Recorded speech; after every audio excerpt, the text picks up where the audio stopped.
మన ఇంట్లోనే కరెంటు పోయిందనుకోర్రి, ఓ గర్రల నుంచి ఇంకో అర్రలకు పోవాలంటేనే బల్లకు మంచాలకు గుద్దుకుంటాం.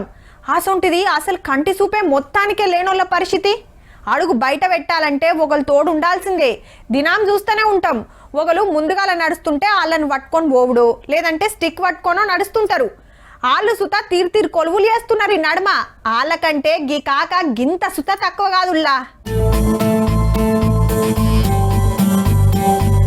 ఓ కొడుకో, మీదికెళ్ళి చూస్తేనే కళ్ళు తిరిగినట్టు అవుతున్నాయి.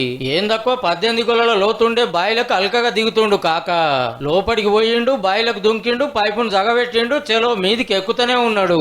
ఏ గిట్ల మస్తు మంది చేస్తారు అంటుండొచ్చురు, కానీ కాకకు 2 కళ్ళు కాని రావు. ఏంది సూపు లేకుండా బాయిలకు దిగుడేందని పరిశాన్ అవుతురులే. అసలు ముచ్చట తెలిస్తే షాక్ కొట్టినంత పని అవుతుంది. అవు కరెంటు మోటార్లు రిపేర్ చేసుట్లా తోపు మరి తాత. మోటార్ సప్పుడినే సమస్య ఏందో చెప్పి దాన్ని బాగు చేసి పంపుతాడంటే చూడురిగా.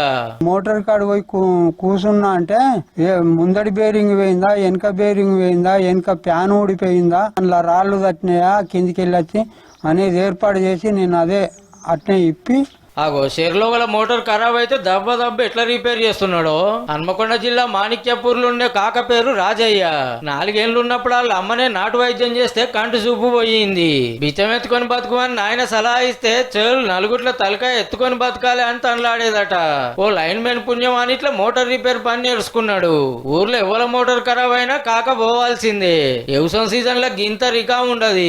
కన్నులున్న మనిషి మా బాయ్ దగ్గరికి వచ్చి మెకానిక్ రిపేర్ చేస్తే కూడా మాకు అనుమానంగా ఉంటదేమో గానీ ఈయన పేరు చెప్తేనే మా మోటార్ పోతే నమ్మకం అంత ఉంటది. ఇళ్ళ మోటార్లైనా బాయిల కాడ మోటార్లైనా మతలా వందంగానే జబ్బకు సంచేసుకొని వెళ్ళిపోతూనే ఉంటాడు. తాతతో కలిసి అన్నసుతో మెకానిక్ పని చేస్తాడట. వచ్చిన పైకంలో శరీర్ని తీసుకుంటారు. ఆయన ఫస్ట్ నేర్చుకున్నాడు. అప్పటి నుంచి ఆయన బాయిలో దిగి మోటార్లు ఇప్పుడు ఫిట్ చేసుడు చేసేది.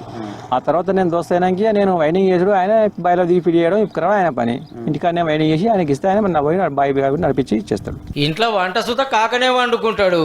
ఇంకో స్పెషాలిటీ ఏంటంటే కాళ్ళకు చెప్పులు తొడగాడు. తొడుక్కుంటే ఏమాయ కాక అని అడిగితే స్పర్శ తెలియదు. ఈ రోడ్డు పట్టుకొని పోతా అంటే పలానోళ్ళు ఇల్లు వచ్చింది అనేది స్పర్శ తెలుస్తుంది, చెప్పులుంటే తెలియదు. అగనట తొవ్వ మరిసిపోయే డేంజర్ ఉంటదట.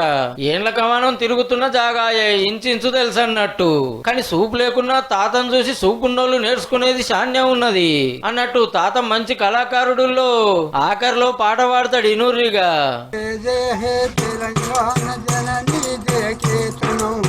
ముకోటి గొంతుకలు ఒక్కటైన చేతను తరతరాల చరితగల తల్లి